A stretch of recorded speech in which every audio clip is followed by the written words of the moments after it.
March 3, 1943. The sky above Berlin was impossibly clear. No clouds, no wind, just a silence so heavy it felt unnatural. Down on the streets, people moved with the dull weight of routine, unaware that history was climbing toward them at 27,000 feet. Far above the Reich's capital, something stirred in the cold blue. At first, just a flicker on the horizon, then a shape, a massive silhouette moving with unnatural steadiness. It was too slow for a fighter, too large for a scout. It wasn't alone. Behind it, more shadows emerged, dozens, maybe hundreds, mog in tight formation, engines humming in harmony, like a storm waiting for permission to fall. This was not an accident. This was not reconnaissance. This was the arrival of something Berlin had not yet felt but had long feared, and it began with a low, growing vibration that touched the ground before the bombs ever did. It was not thunder. It was the voice of industry. The United States had entered the European war for real, and it came not in the form of soldiers, but in the shape of steel giants moving through the stratosphere. Inside the cockpit of one of the lead bombers, a young American pilot wiped the fog from his goggles. His oxygen mask hissed as he breathed, and ice formed on the glass beside him. He had been flying for over 6 hours, but now, as the navigator whispered coordinates into his headset, he looked out over the city below, the heart of the Third Reich, Berlin. For the Germans on the ground, the initial reaction was disbelief. Their capital had been considered untouchable, too far east, too well defended. Even the propaganda minister had assured the public that American bombers would never dare come this far. But now, in broad daylight, the unmistakable outline of a Boeing B-17 Flying Fortress eclipsed the sun. Children looked up first, then their parents, then the sirens began to scream. It was a moment that shattered illusions, the kind of moment where fear crawls up the spine and settles into the bones, not because of what was happening, but because of what it meant. If the enemy could reach Berlin, the heart was no longer safe. And when the heart is exposed, the entire body begins to tremble. The Luftwaffe command had anticipated attacks on the outskirts, industrial centers, perhaps even Hamburg or Cologne. But this was a challenge, a declaration, and it came carried by aircraft that had been ridiculed months earlier as clumsy, overweight, and slow. Now those same aircraft were casting shadows over the very center of Hitler's empire. The silence that preceded the attack was not just the absence of sound, it was a psychological rupture, a stillness that made people feel smaller than they ever had. Shopkeepers stood frozen in doorways, soldiers paused mid-step, and high-ranking officials watched from balconies, their confidence dissolving with every passing second. This was no ordinary bombing raid. This was a message written in metal and fire, a demonstration of reach, of will, of production power measured not in ideas but in altitude, tonnage, and formation discipline. The B-17s didn't just arrive, they arrived together, tight, coordinated, ruthless in symmetry, and that image alone caused more panic than any explosion could. There is a difference between fearing an enemy and realizing they are no longer an idea, but a presence. This was the moment that difference became undeniable. The United States had stopped reacting and had started asserting, and it did so not with speeches or leaflets, but with engines that droned like mechanical hymns over a city that thought it was safe. Even inside the bombers there was tension. Not arrogance, not rage, just cold, trained silence, the kind that only comes from months of preparation and the knowledge that today's mission could be your last. Some of the gunners tightened the straps of their flak vests. Others kissed the small photos taped beside their gun sights. And still, the formations held, no erratic movements, no hesitation, only steel nerves, frostbitten fingers, and the steady beat of propellers slicing through the thin air. In Berlin, officials scrambled into bunkers, shouting commands into phones that no longer guaranteed control. The anti-aircraft crews manned their posts with urgency, but deep inside, many of them felt it. This was no longer a war of tactics. It was becoming a war of survival. The sheer number of aircraft seemed impossible. For every one fortress they saw, there were 10 more behind it, each with its own payload, each with its own crew, each a product of a nation that had turned its factories into foundries of retribution. What struck most Berliners that day wasn't the destruction. It was the inevitability, the feeling that something irreversible had begun, that the war had crossed a threshold, and now, nothing would be the same. The sound of those engines, that deep, endless thunder, would echo in German memories long after the flames were extinguished. It wasn't just noise, it was a psychological weapon, the noise of American resolve, of organized defiance, of a sleeping giant that had fully awakened and chosen the sky as its battleground, and it all started with a shadow. If this story gripped you, let us know in the comments. Tell us where you're watching from, and if you believe more people should hear these untold echoes of history, subscribe now and help us bring them back to life. The German High Command watched the skies with narrowed eyes and calm certainty. In early 1943, the Luftwaffe still held the illusion of dominance. Their fighter pilots were experienced, disciplined, and hardened by years of combat, stretching back to Poland and the early triumphs in France. They believed they had seen every kind of enemy aircraft. They believed they had seen every kind of American mistake. When reports first emerged of the incoming heavy bombers from the West, there was no panic. There was amusement. The Luftwaffe pilots called them milk trucks in the sky. Slow, bulky, easy to intercept. Some even joked they looked like flying barns. Others scoffed, saying these so-called flying fortresses were just overbuilt gas guzzlers, more metal than menace. To the Germans it was clear. No matter how many bombers the Americans built, no matter how far they flew, they were still vulnerable to the teeth of the Jagdgeschwader. That confidence had deep roots. German air superiority had been forged in the crucible of battle. Their pilots were not fresh recruits. Many were veterans of the Battle of Britain and Operation Barbarossa. Men like Adolf Galland and Günther Röhl had logged hundreds of kills and survived dogfights that would leave most trembling. Their machines, like the Messerschmitt Bf 109 and the Focke-Wulf 190, were proven tools in the art of aerial dominance. On paper, they were right to feel assured. In 1942 alone, the Luftwaffe claimed thousands of aerial victories. American bombers had tried probing the edges of occupied Europe but were met with devastating losses. The Germans studied their patterns, intercepted their formations, and dismantled their attacks with deadly precision. They developed complex interception strategies, coordinating radar stations, flak batteries, and fighter squadrons to create lethal corridors of defense. The logic was simple. Bombers were large, slow, and required tight formation flying to defend themselves. Take out a few key aircraft in the Lyon center, and the entire formation could collapse. Split them up, attack from above or below, and they became easy targets. It was a chess game the Luftwaffe had played many times, and they believed they had memorized every possible move. But what they misunderstood was not the aircraft. It was the mindset of the nation behind them. The Americans were not just sending planes, they were sending industry, learning curves, and a cold determination shaped by distance and patience. Unlike the Luftwaffe, which relied heavily on elite individual aces, the United States was building a war machine where the system mattered more than the man. The B-17 was a product of that philosophy. Its strength was not in its speed or agility. It was in its reliability, its durability, and its numbers. Each bomber carried 10 men, 13 heavy machine guns, and the ability to stay aloft, even with massive structural damage. The Germans had never faced an enemy that could take punishment like this and still keep flying. One Luftwaffe ace would later recall watching a B-17 continue its mission after losing one engine and half its tail section. Another reported shooting at a bomber that refused to go down, only to watch it vanish into the clouds, limping home with fire trailing from one wing. These weren't isolated cases. They were the beginning of a pattern the Luftwaffe had never prepared for. Still, in the early months, the arrogance persisted. In briefings, officers reassured their men that this new wave of American bombers was just a bluff, a spectacle, that the Reich's fighters would tear them apart like they had with the British raids years before. There was laughter in the barracks. Cigarettes passed between pilots who believed they were heading into another routine hunt. But inside that laughter was the first crack in the mask. Because while the German Air Force had mastered the skies of Europe, it had done so under a model that relied on quantity of kills, not sustainability.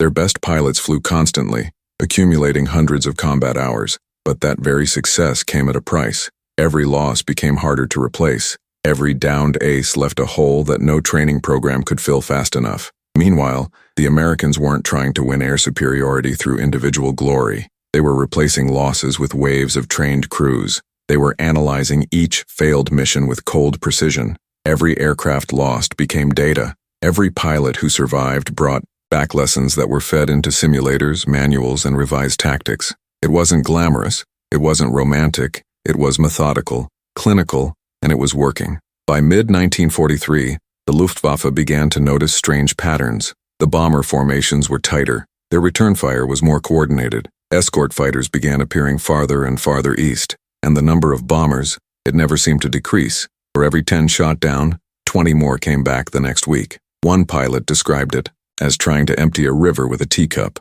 No matter how many they destroyed, the flow did not stop. But it would take time for that reality to fully sink in. For now, the belief held that the Reich still owned the skies, that its defenses were impenetrable, that the Americans were overreaching. And so on that crisp morning in March 1943, when the first formation of B-17s appeared above Berlin, some German officers still smirked. They looked up and saw opportunity. They saw targets. They saw a familiar game. What they didn't see was the shift beneath their feet, a tectonic movement they would not understand until it was too late. If this part of history made you stop and think, share your thoughts in the comments. We want to hear what you feel when stories like these come to life. And if this journey through the forgotten skies of World War II speaks to you, consider subscribing. Every click helps keep memory alive. It was not elegant. It was not fast. It did not dance through the sky like a fighter or twist with the grace of an interceptor. But the moment the B-17 Flying Fortress appeared on the battlefield,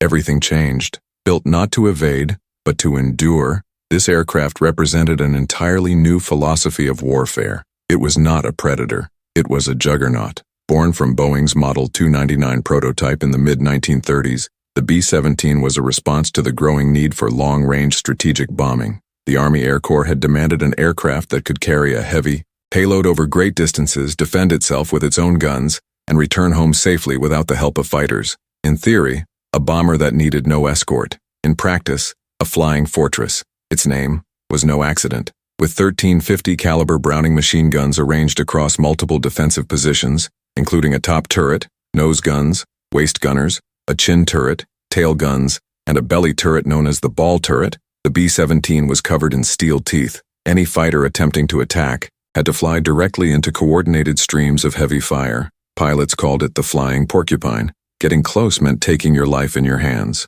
But the real genius of the design was not just firepower, it was survivability. The B-17 could take punishment that would cripple most aircraft. Redundant hydraulic systems, self-sealing fuel tanks, and structural reinforcements allowed it to keep flying even with entire sections missing. There are documented cases of B-17s returning home with engines on fire, tails nearly severed, one wing half shredded, or the nose cone completely destroyed. In one infamous mission, a Fortress limped back across the channel with a dead co-pilot, 3 wounded crew members, and over 600 bullet holes in its frame. It landed. The rest of the crew walked away. At full capacity, the B-17 could carry roughly 4,000 pounds of bombs on long-range missions and double that on shorter ones. It had a cruising speed of around 180 miles per hour, a range of over 2,000 miles, and could fly at altitudes above 25,000 feet. That made it harder to reach for German flak guns and added another layer of protection against fighters, whose engines often choked at such heights. The Fortress was not designed for elegance. It was designed to push through resistance like a freight train in the sky. It flew in tight box formations, each aircraft covering the others with overlapping fields of fire. The formation itself became the defense system. One B-17 was dangerous. A dozen could become impenetrable. 100 was an airborne fortress wall stretching from horizon to horizon.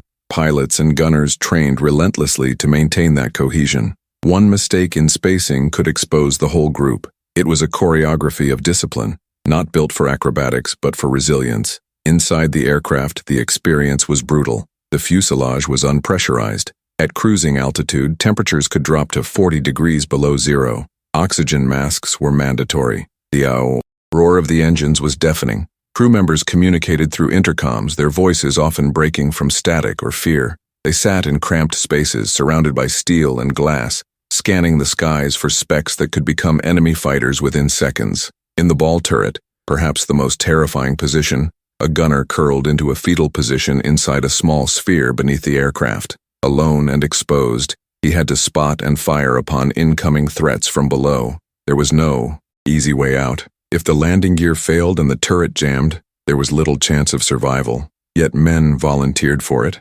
again and again. What made the B-17 legendary was not just its design, it was the stories. Tales of aircraft returning with tails blown off. Bombers flying entire missions with only 3 functioning engines. Gunners losing fingers to frostbite but continuing to fire. Crews refusing to bail out because they believed their fortress would get them home. And time after, time it did. Even the enemy began to notice. German pilots reported disbelief when bombers they had riddled with bullets somehow stayed in the air. A Luftwaffe ace once followed a heavily damaged B-17 all the way to the English Channel, waiting for it to fall. It never did. He saluted before turning back. The psychological effect of the B-17 was massive. It forced German strategy to adapt. Fighters could no longer rely on hit-and-run attacks. They had to coordinate en masse, taking on formations, with overwhelming numbers. And even then, the cost was high. For every bomber downed, multiple fighters might be lost. In response, the Luftwaffe began deploying more heavily armed interceptors, specialized cannons, and new attack patterns. But the Americans adjusted too. They developed better formation tactics, upgraded gun mounts, and eventually introduced long-range escort fighters to close the gaps. The fortress became the centerpiece of a shifting aerial doctrine where every mistake cost lives. But every success brought the war closer to Germany's doorstep. The B-17 also played a critical role in changing the very idea of what air power meant. It was no longer about one ace outdueling another in a spiral of smoke and skill. It was about production lines, logistics, teamwork, and unbreakable morale. The fortress was not just a plane. It was a statement, a declaration that the United States could send force across oceans and bring it back again, day after day, until nothing remained. As the months wore on, that statement became harder to ignore. Every German town with a factory or rail yard began to look up. Every siren that wailed meant that somewhere, a wave of bombers had taken off. And somewhere, a crew sat freezing in the sky, guiding 10 tons of steel and fire toward coordinates whispered into headsets back in England. When people ask what made the B-17 so special, they often expect an answer about technology. But the truth is simpler. It was trust. Crews trusted the aircraft to carry them through hell and bring them home. Engineers trusted the design to hold under impossible conditions. And the enemy eventually began to believe it too. Not in its invincibility, but in its inevitability. If you made it this far, let us know in the comments. Tell us what surprised you most about this legendary aircraft. And if you want to keep uncovering the stories that history forgot, hit subscribe and help us bring the voices of the past back to life. The bomb. First serious engagements between the Luftwaffe and formations of B-17s were not met with panic by the German high command. They were met with anticipation. This was the fight they had been waiting for. Squadrons scrambled into the sky with the confidence of hunters who believed the rules of the hunt had not changed. After all, bombers had always been prey, and they had always been the hawks. But as those first dogfights unfolded over the occupied territories, something strange began to happen. The bombers did not scatter. They did not panic. They did not fall from the sky in screaming pieces like so many had before. They held, formation after formation, row after row, like walls in the sky. And when the Luftwaffe dove in to strike, they were met not with chaos but with an organized storm of gunfire that reached out in every direction. German pilots quickly learned that diving straight at a formation was suicide. Attacks from above were met by the top turret and nose guns. Attacks from the side encountered overlapping fields of fire from waist gunners. From below, the ball turret swept across the sky with terrifying coverage. And from behind, tail gunners waited with nerves of steel and fingers frozen to the triggers. The fortress flew in a box formation, and each bomber covered the other's blind spots. It was not just an aircraft. It was a system, a flying grid of steel and fire. One German pilot described the moment he first engaged a box formation. He said it felt like flying into a rotating meat grinder. You did not pick a target. You picked a direction, held your breath, and prayed you came out the other side in one piece. The B-17s were not graceful, but they were lethal in unity. In those early engagements, the Luftwaffe discovered another unwelcome truth. Even when they managed to strike, the bombers refused to die easily. Aircraft riddled with bullets continued to fly. Crews kept their positions even as the fuselage around them was torn apart. Stories spread quickly. Tales of bombers losing an engine and continuing the mission. Bombers with wounded pilots still making the drop. One was seen flying home with an entire section of wing missing, held together by force of will and raw engineering. The psychological toll on the German fighter pilots was immense. For years they had trained to dominate the air through agility, sharp reflexes, and superior tactics. But here, all of that was blunted. Their attacks were absorbed by armor, their risks punished with withering return fire. And perhaps worst of all, the Americans kept coming, day after day, week after week. It was not just one wave, it was a procession. a relentless hammering of the German industrial spine. Each time they destroyed 10, 20 more came. Each time they claimed a formation, new ones appeared over the horizon. The Luftwaffe began to lose control not just of the air, but of the narrative. The myth of invincibility started to unravel. In one particularly symbolic mission over Regensburg, a force of over 100 B-17s flew deeper into German territory than ever before. The Luftwaffe scrambled everything it had. Fighters swarmed the formation. The sky turned into a battlefield of fire and smoke. Dozens of bombers were hit, but they did not break. They held formation through flak bursts and cannon fire. The bombs were released on target. Factories were destroyed, and dozens of damaged B-17s somehow made it back to England, trailing smoke and oil across hundreds of miles of enemy territory. It was not a perfect victory. Losses were high, but it sent a message. These missions were not flukes. They were calculated, coordinated, rehearsed. The bombers were learning. The crews were adapting. And for the first time, the Luftwaffe found itself forced to react instead of dictate. The Luftwaffe had built its doctrine on swift victories and fast kills. Now they were being dragged into a war of endurance, a war they were not built to fight. Pilots who once returned from every mission with multiple kills were now coming back shaken, wounded, or not at all. Replacement rates began to fall behind losses. Morale grew brittle, and the once unstoppable German air machine began to sputter. Even civilians noticed the change. In towns that once cheered the streaks of silver fighters in the sky, silence began to fall. The people saw the smoke trails from returning bombers. They saw the contrails forming perfect lines across the heavens. They knew the shape of the fortress now, and they knew it was coming closer. There were moments when panic crept into command rooms, when veteran officers looked at the math and realized the scale of the American production engine. The German aircraft industry could not match the pace. Every lost bomber was replaced within weeks. Every fallen pilot became a case study, and while the Luftwaffe flew itself thin, the enemy was growing stronger. This shift was not immediate. It was not dramatic. It was slow, relentless, like erosion, and in war that is often the deadliest force of all, the enemy that wears you down until you stop fighting, not from defeat, but from exhaustion. What began as overconfidence turned into discomfort. Discomfort turned into hesitation, and hesitation turned into fear. If you've felt the weight of this chapter in history, take a moment to share your reaction in the comments.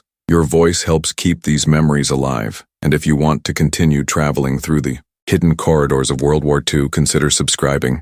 There's so much more to uncover together. 10 men. That was the soul of every B-17 mission. 10 ordinary young Americans, most barely out of high school, strapped into a metal tube built for war. Not comfort. They were not famous. They were not veterans. But together, they formed the beating heart of the Flying Fortress. Pilot, co-pilot, navigator, bombardier, engineer, radio operator, and 4 gunners who stared death in the eyes through sheets of plexiglass and barrels of Browning 50s. Each had a role. Each was essential. If one man failed, the system fractured. And at 25,000 feet, with enemy fighters circling and flak tearing the sky, there was no room for error. A typical day began before dawn. Frozen breath in a dimly lit barracks. A rushed breakfast. Then the briefing room, where the curtain would pull back to reveal a map and the red yarn line that pointed toward a place many had never heard of, but would never forget. Sometimes it was Hamburg,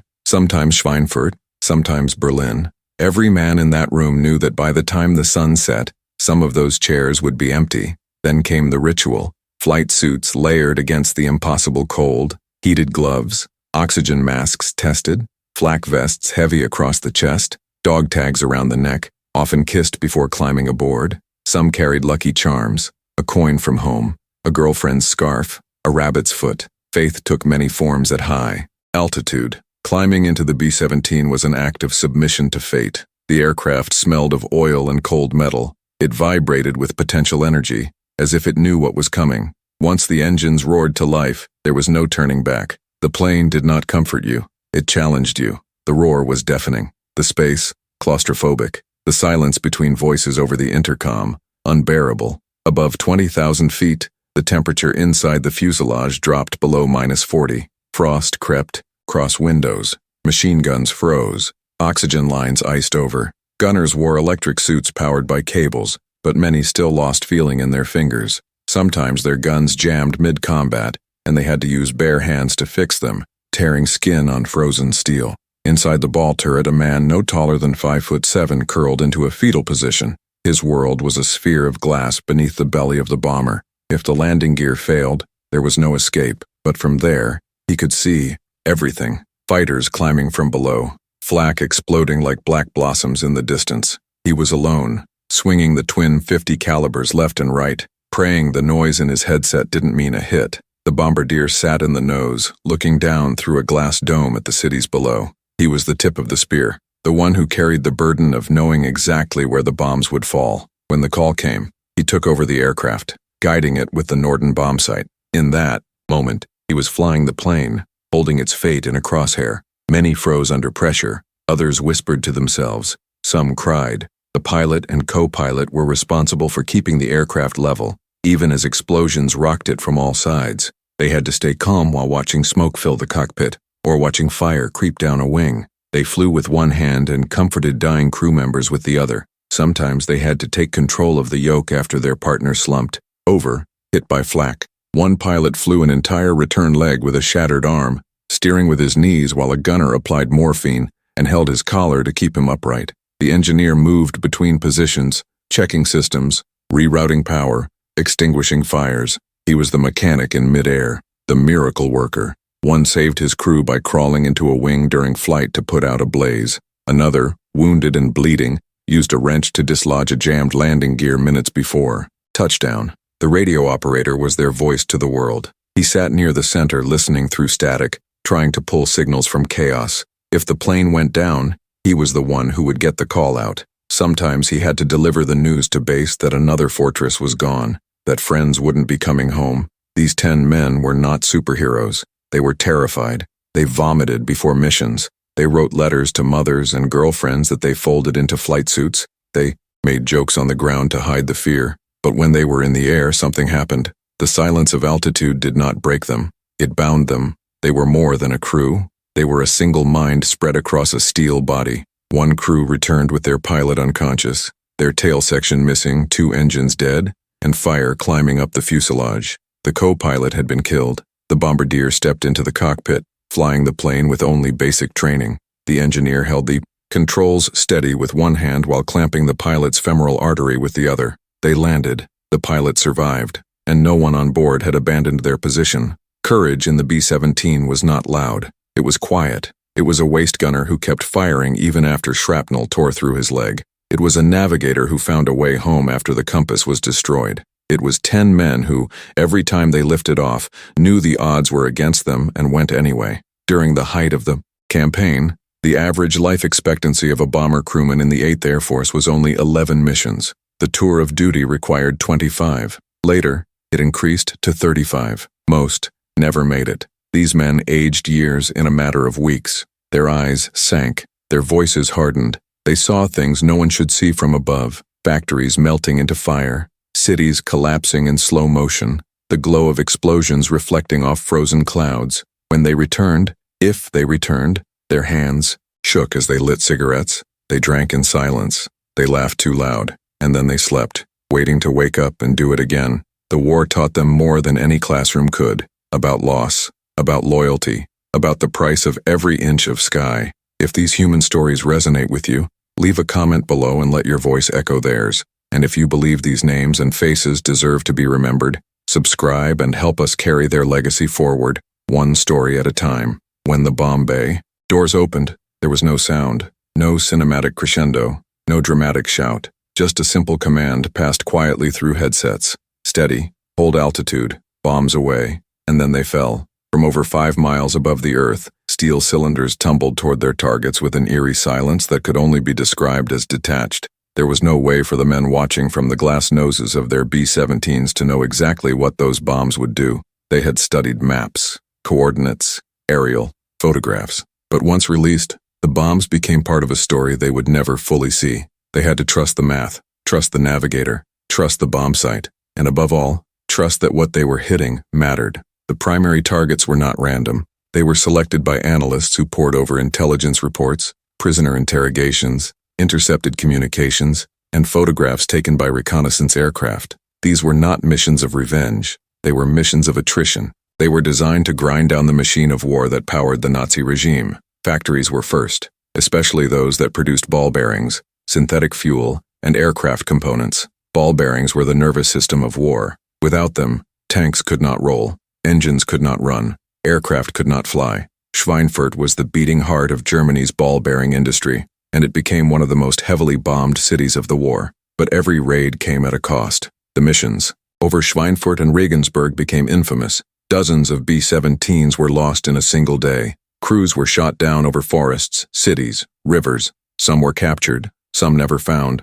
Others bailed out and survived behind enemy lines, only to face months of evasion and starvation. But still, the missions continued. Then came the oil fields. Germany's synthetic fuel plants were spread across the Reich, from Leuna to Ploiești. The bombing of Ploiești in Romania was one of the most dangerous low-altitude raids ever attempted. Over 170 bombers flew through walls of smoke and flak to strike at the very lifeblood of the German war machine. The cost was staggering. 40 aircraft lost, hundreds of airmen killed or captured, but the refinery never fully recovered. Rail yards and bridges followed. Without them, the movement of troops and supplies slowed to a crawl. Communications were disrupted. Timetables collapsed. Trains sat stranded with their engines cold and their cargo useless. The American strategy became clear. This was not just about destruction. It was about paralysis. Starve the machine, choke the arteries, and eventually the heart would stop. But for all the planning and precision, war in the air was never clean.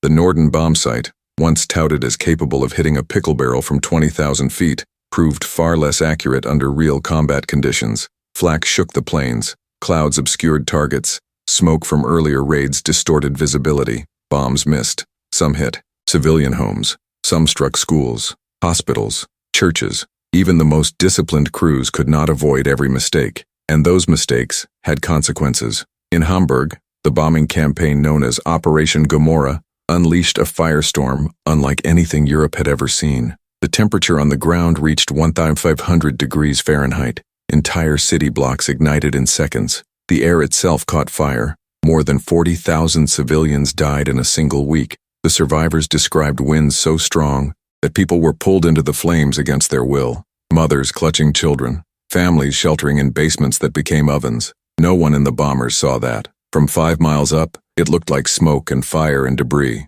A success on a map, a dark cloud on the horizon. The crews carried those missions in silence. Many refused to speak of them. They would list the target name, the altitude, the flak level, but they would not describe what they saw or what they imagined was happening below. Some prayed, others drank, some cried alone long after the mission ended, but they kept flying. Commanders told them it was necessary, that every bomb dropped brought the war closer to its end, that each burned factory meant fewer tanks in Normandy, fewer aircraft over London, fewer bullets fired on the Eastern Front. And for many, that was enough. They believed it. They had to. Some still wonder if the ends justified the means. That debate echoes through history. But for the men who flew the missions, the war offered no luxury of perfect choices, only terrible ones, and the silence that followed each drop was often louder than the explosions themselves. What lingered most was not the roar of the bombs, but the absence that followed. A city changed, a street gone, a memory erased.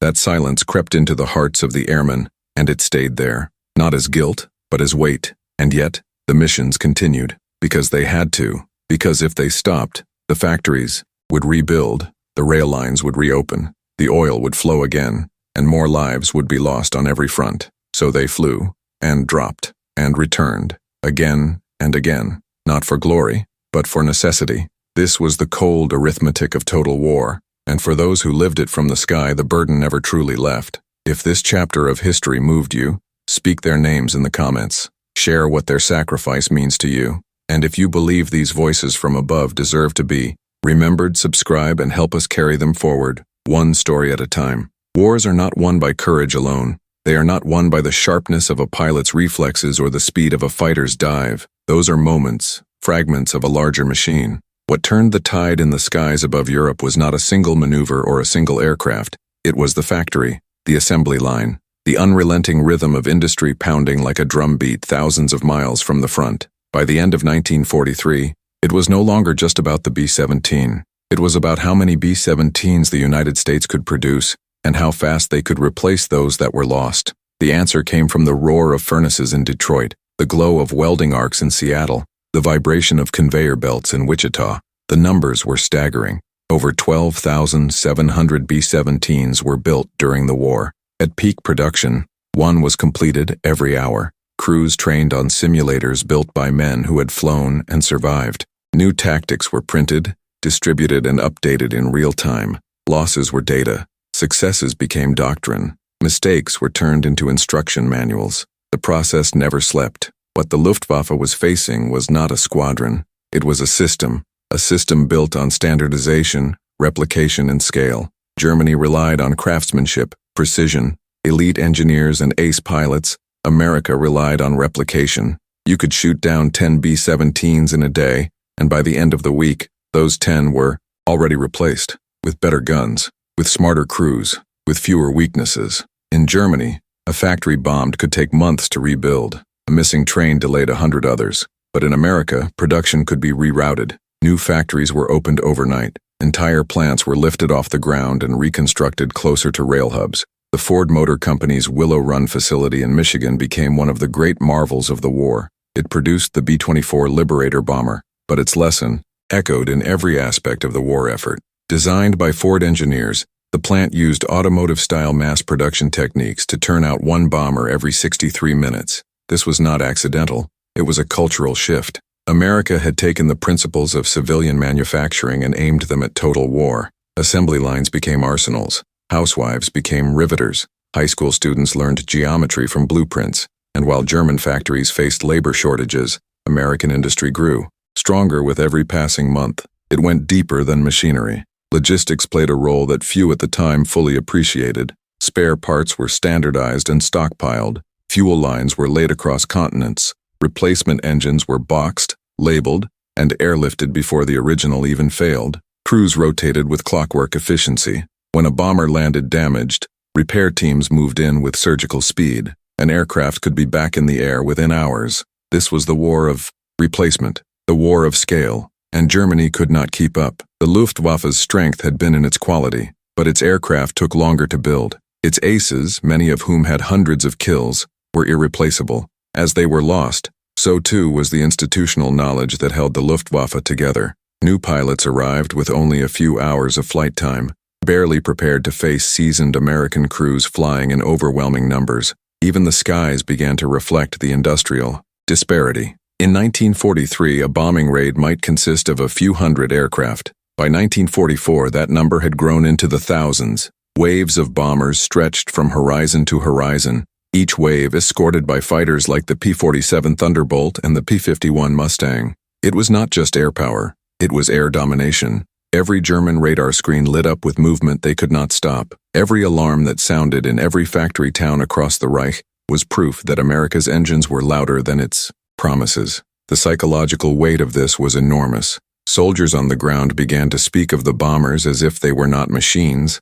but forces of nature. You could see them coming. You could hear them, but you could not stop them. And when they passed overhead, they left more than destruction. They left the echo of inevitability. German civilians watched as their cities darkened, not from propaganda or defeatism, from experience. They had seen the fires. They had heard the crumbling of brick. They knew what it meant when the sky turned silver. By the time 1944 arrived, the Reich was no longer planning offensives in the air. It was planning how to survive, how to delay, how to endure just one more month, just one more mission. But the missions never stopped. The bombers never stopped. The Allied air strategy had become something more than military logic. It was industrial pressure turned into wind, steel, explosives. It was the belief that if you hit the machine long enough, it would stop moving. And in this war, the machine was Germany. Factories like Messerschmitt's at Augsburg and the ball-bearing plants in Schweinfurt were turned into rubble. Oil refineries were cratered.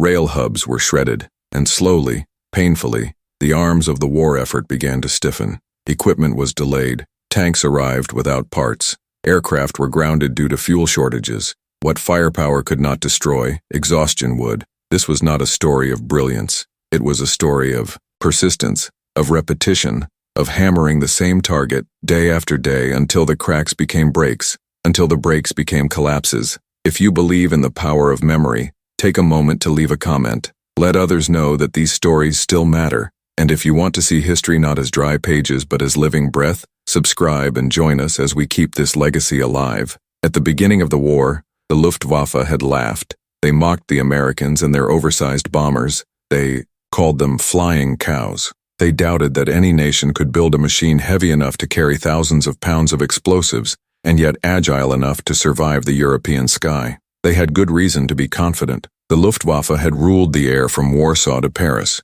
They had humiliated the Royal Air Force in the early years and turned the Eastern Front into a proving ground for their best pilots. But arrogance, like altitude, can be deceiving. By late 1943, the laughter had faded. Something had shifted. The formations of bombers no longer came in small, vulnerable clusters. They came in streams, tighter, faster, more precise. The skies began to buzz not just with the engines of B-17s but with something far more dangerous. Fighters, not German ones but American escorts. At first, Luftwaffe Command had believed the high-altitude bomber raids were still vulnerable because they flew beyond the range of any Allied fighter. This had been true. The bombers had been alone, exposed, defenseless beyond a certain point. But then came the P-47 Thunderbolt, a tough, heavy, high-altitude escort that began to claw at the edge of range. And soon after, the P51 Mustang, sleek, fast, long-ranged, deadly. The introduction of the Mustang was not just a tactical improvement, it was a turning point. With drop tanks mounted under their wings, these fighters could now follow the bombers all the way to Berlin and back. They flew in formation above, below, and beside the bombers. They peeled off to intercept German fighters before they could even approach the formations. They hunted the hunters. For the first time, the Luftwaffe was not engaging helpless bombers. They were fighting an air force prepared for them, and they were losing. German fighter pilots who had once racked up kills with confidence now found themselves on the defensive. Interception missions became ambushes. The skies turned hostile. The Americans had adopted a strategy called fighter sweep, escort. Aircraft would surge ahead of the bomber formations not just to defend, but to seek out and destroy any aircraft within range. The Jagdwaffe, the fighter arm of the Luftwaffe, began to bleed. Their veterans fell one by one. Galland, Barkhorn, Steinhoff. Names that had once echoed through briefing rooms now spoke of loss. New pilots were rushed through training. They lacked hours. They lacked instincts.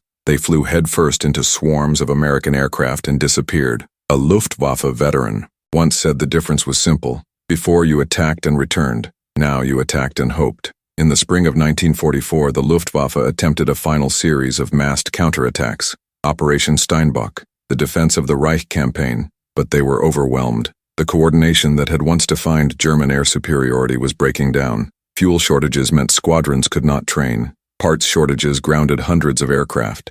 Radios failed. Morale collapsed. On the ground, German civilians began to notice something chilling. The skies were no longer theirs. Children who once watched Messerschmitts roar overhead now watched in silence as silver American bombers crossed the sky unchallenged. Farmers paused their work to count the engines. Mothers held their children close when the sirens screamed and the sound of hundreds of bombers grew louder with each passing second. And in those final months, something else began to change. The fear of the unknown gave way to the certainty of impact. The Germans knew what the roar of the bombers meant. They knew the pattern of their approach. They learned to distinguish between a single plane and an entire wave. They no longer asked if the bombers were coming. They asked when. The sky itself became a message. It told them the war was no longer distant. It was overhead, and no matter how many defenses they built, the Americans would come, again and again. For those few German pilots still flying, it became a ritual of desperation.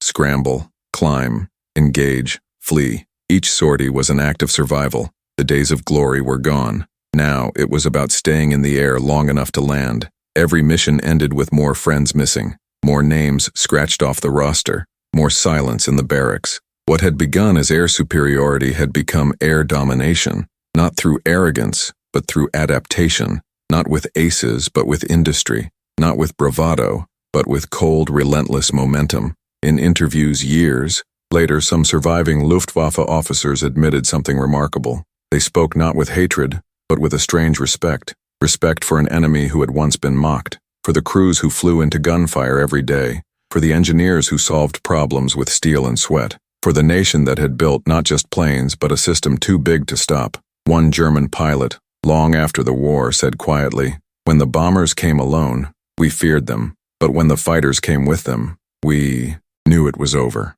The Luftwaffe had not just lost aircraft, It had lost control. Control of the sky, control of the tempo, control of the war's direction. And in that loss, the silence that followed became louder than any explosion. If these words stirred something in you, if you felt the weight of what it meant to lose the sky, let us know in the comments. Share your reflections. And if you want to continue honoring those whose stories still drift through history's clouds, subscribe and be part of this mission to remember what must never be forgotten. It began with a shadow over Berlin, a single formation, a sound in the distance that no one could quite place, then another, and another, until the sky itself was no longer blue, but silver, not with clouds but with wings. That first mission was a statement, a promise that the war would not end quietly, and by the time it did, the sky had become a battlefield so vast, so relentless, that no one on Earth could ignore it. The final act of the air war over Europe was not sudden. It was not a single battle or a decisive strike.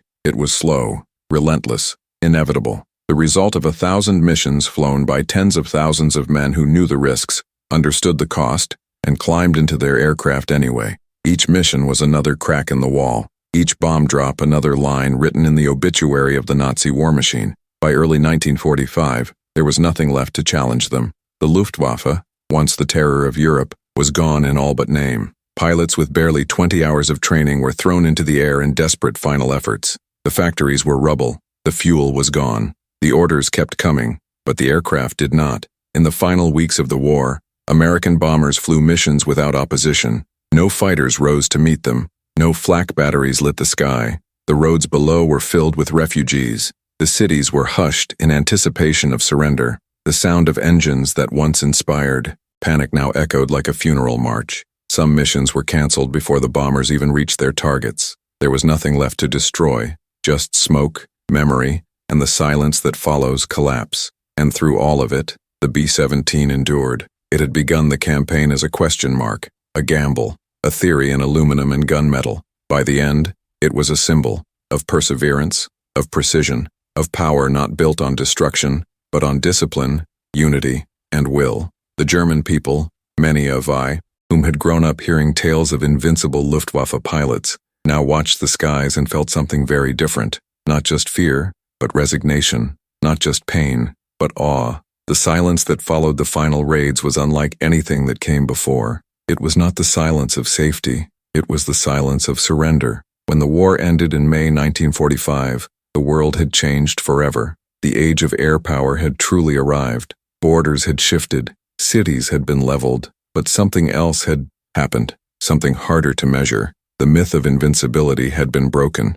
Not by cruelty or chaos, but by consistency, a logic written in engine oil and rivets, a rhythm kept alive by factories and airfields and the men who flew with the odds stacked against them. In the aftermath, many German commanders admitted what they could not say during the war, that they had underestimated the Americans, that they had laughed too early, that they had failed to grasp what it meant to fight a country not only rich in resources but rich in resolve. And the B-17, once dismissed as too heavy, too slow, too bold, had become the most feared shape in the sky. Its legacy did not fade with the end of hostilities. It lived on in the memories of those who flew it, fought it, repaired it, and saluted it from below. It became the stuff of legend. And for the generation that lived beneath its wings, it was a reminder that sometimes the machines we build reflect the people we are, disciplined, determined, flawed, relentless. History does not always reward speed. It rewards endurance. And the B-17 did not win the war alone. But it was there when the tide turned. It was there when the skies changed. It was there when Berlin went quiet. So when we look back now, through the haze of time, we see not just a machine, but a monument, not of metal, but of memory. And as that final formation passed over the smoking remains of the Third Reich, a simple truth settled into the heart of every man who witnessed it. The thunder had spoken, and the sky belonged to America. Thank you for taking this journey with us, for remembering not just the war, but the people, the sacrifice, and the silence that followed. If this story moved you, if it taught you something, or simply made you pause, let us know in the comments. Your voice keeps history alive. And if you want to continue exploring the untold stories of the Second World War, the next video is waiting for you. Just click and fly with us. Once more,